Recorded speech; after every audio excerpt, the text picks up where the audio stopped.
आश्वासन सरकार का काम है पूरा करना। उन्होंने आश्वासन दिया है, उन्होंने समझौता किया है, तो उनको पूरा करना है। अब करेंगे तो ठीक है, नहीं करेंगे तो जो भी परिणति होगी वो होगी। हम लोग हड़ताल को बिना मांग लिए हुए खत्म नहीं करेंगे, ये तय है। ये क्या समस्या आती है कि बार बार आपको हड़ताल पर जाना होता है? फ्रंट लाइन वर्कर आप हैं, समस्याओं को बखूबी समझ रहे हैं और तस्वीरें भी दिखती हैं, क्योंकि आप आज चौथा दिन आपके हड़ताल का दिन है और इन 4 दिनों में लगभग सड़कों पर हजारों टन कचरा गिरा हुआ है। सरकार को अब तक आखिर क्या मजबूरी है, क्यों नहीं समझ पा रही आपकी बातों को? नहीं, हमारी बात को समझने का सवाल नहीं है। सरकार की पॉलिसी एंटी लेबर हो गई है। सरकार मजदूरों के हक हकूक के बारे में चिंता नहीं करना चाहती है, ये है प्रश्न। नहीं तो आप बताइए कि सफाई मजदूरों को देश के प्रधानमंत्री ने कहा कि ये कोरोना योद्धा हैं। उन्होंने बनारस में उनका चरण धोया, अब वो सर माथे लगाया, और उन्हीं की गठबंधन की यहाँ सरकार है और वो सरकार सफाई मजदूरों को निकालने की बात कर रही है। कहती है इनके लिए कोई पद ही नहीं है, इनके लिए कोई काम ही नहीं है।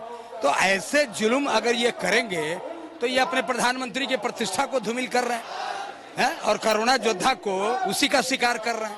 तो ये प्रधानमंत्री मोदी की मंशा को आप क्या समझते हैं?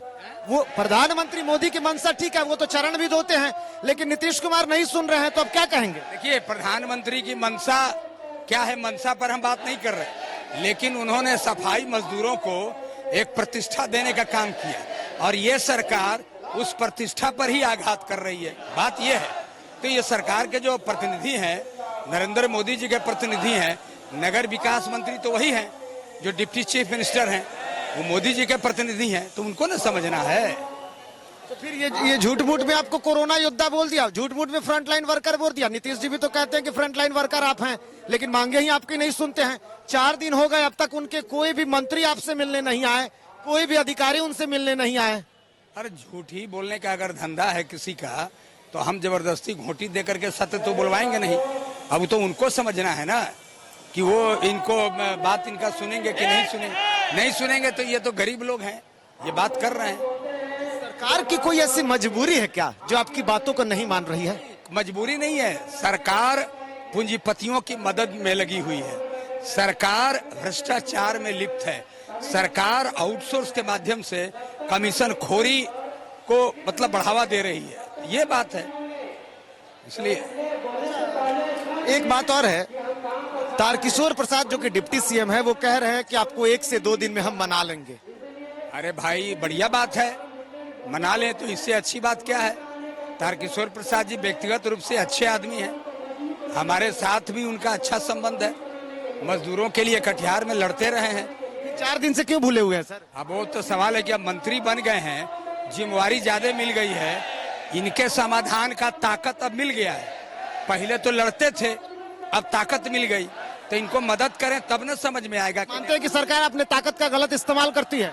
करती ही है, इसमें दो राय क्या है, एकदम करती है। आप आंदोलन के इनके मांगों पर बात नहीं कर रहे हैं, लेकिन दमन करने की प्रक्रिया अपना रहे हैं, तो ये गलत है ना। तो आपका दमन हो रहा है। एक आखिरी सवाल होगा, एक इंसानियत के नाते हम आपसे जानेंगे, पर्व का मौसम है, गणेश चतुर्थी आज है, तीज बीता है हाल में, महिलाएं भी आपके साथ हैं जो कल लगभग पर्व करके आके अभी आपके आंदोलन में आपके साथ में है। आगे दशहरा आने वाला है, दीपावली आने वाली है, फिर छठ आने वाला है, पर्व का वक्त है, तो कहीं आपने सबसे पहला सवाल, 2 सवाल और करेंगे। पहला सवाल ये कि कहीं आपने ये सोच करके आंदोलन अब तो नहीं शुरू किया कि सरकार के ऊपर दबाव बनेगा? नहीं नहीं नहीं नहीं, हमारा ये सब कोई मकसद नहीं है। हम दबाव बनाने के लिए नहीं करते हैं, सच्चाई के लिए लड़ते हैं। वो कोई छठ का पूजा हो, दशहरा का पूजा हो, ये जान के सरकार पर दबाव नहीं है। सरकार को सच्चाई बताना चाहते हैं, दबाव का क्या मतलब है। हम तो अपना हक मांग रहे हैं, अधिकार मांग रहे हैं। अब उनको दबाव लगता होगा कि हम किसी को हक देंगे तो ये दबाव है, तो वो समझे, लेकिन कोई दबाव की राजनीति नहीं है। चलिए, दबाव की राजनीति नहीं है। इंसानियत के नाते अब एक सवाल, बीमारी फैल रही है, बुखार फैला हुआ है, सड़कों पर अगर देखा जाए तो पिछले 4 दिनों में लगभग हजारों टन कचरा सड़कों पर है। इमरजेंसी सेवाएं भी एक होती हैं और एक इमरजेंसी के मुख्य पार्ट आप हैं, क्योंकि अगर आपने काम करना छोड़ दिया तो हालत खराब हो जाएंगे पूरे, और खास करके राजधानी की अगर बात करें तो राजधानी में भी हालत काफी पस्त हो चुकी है, क्योंकि जिस तरीके से कचरे का जो अंबार लगा हुआ है, सरकार कहती है कि हम अलग से आदमियों को बुलाएंगे, मशीनों से साफ करवा लेंगे। आप करने देंगे? देखिए, सरकार क्या करेगी उनका काम है। अभी कोरोना, ये कोरोना योद्धा है, तो इनको तो आप समझ ही नहीं रहे हैं। आप मरेंगे तो हमको कहेंगे कि हमको मदद करिए।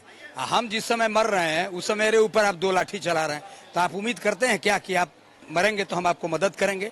ऐसी इंसानियत नहीं चलती है। इंसानियत चलती है परस्पर, दोनों की तरफ से सद्भाव होना चाहिए। आप हमको मारेंगे तो हम आपको नमस्कार नहीं करेंगे। इसलिए सरकार को सोचना चाहिए कि कोरोना फैल रहा है, तो कोरोना को रोकने वाले अगर ये योद्धा हैं तो इनको मजबूत करिएगा ना, इनको खाना दीजिएगा, इनको वेतन दीजिएगा।